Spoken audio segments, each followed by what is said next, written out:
Ayyuha al-akhyar, une petite histoire très brève que moi j'ai vécue, il y a à peu près 7 ans ou 8 ans. 7 ans ou 8 ans, un jeune, et je cite ce jeune-là, un, je ne cite pas son nom, deux, j'espère que ça soit un exemple et une leçon, ici pour l'ensemble des jeunes, particulièrement pour les jeunes, ayyuha al-akhyar, et trois, ce jeune-là, la plupart d'entre vous bien sûr le connaissent pas, il n'habitait pas dans cette ville de Brest. Moi je l'ai lavé moi-même. J'ai lavé ce jeune, ayyuha al-ahbab, fawarabbil Ka'ba, par le Seigneur de la Ka'ba, j'étais en train de parler de lui, sur la religion, et je vois son visage maintenant en face de moi, fawarabbil Ka'ba, comme si je l'avais vu encore hier. Je lui parlais de la religion. Je lui dis, viens, avec hikmah, avec maw'idati hasana. Et j'étais avec un frère. Et on lui parlait, reviens, ya akhi al-habib, la mosquée, etc., etc.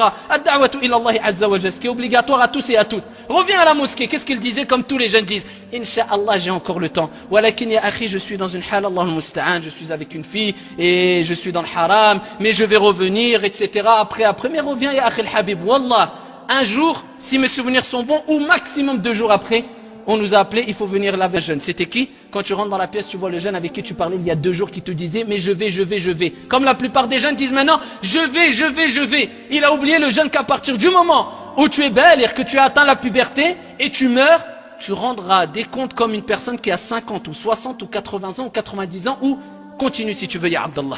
C'est la même chose. Si tu as le premier signe de la puberté, tu es pubère. Tu es considéré un adulte en islam. À ce moment-là, si tu meurs à 16 ans, tu rendras des comptes comme une personne qui a 60 ans. Et tu rendras des comptes sur toutes tes responsabilités que tu avais, ayyuha al-akhyar. Et cette personne-là, il est décédé. Dans quelle situation il est décédé? Et on demande à Allah Azza wa Jal dans tous les cas de lui faire miséricorde. Il est mort. Il est mort dans quelle situation? Wallahi al-adim, j'ai été dans les lieux où il est mort. Il avait fait un accident, ayyuha al-ahbab. Et il était dans une voiture et il revenait, vous savez d'où? Le soir, à côté de lui, une femme étrangère, bien sûr, ce n'est pas son épouse, en train d'écouter la musique. Je me rappelle des cassettes encore qui étaient par terre, ici, mélangées avec le sang. Il écoutait de la musique, il revenait d'où? Allahul Musta'an, et il est mort. Et comme a dit Ibn Kathir, celui qui vit dans une situation mourra dans cette situation, et celui qui meurt dans une situation ressuscitera auprès d'Allah Azza wa Jal dans cette situation. Ayyuha al-akhyar. Ça c'est un exemple concret, un petit exemple que moi j'ai vécu.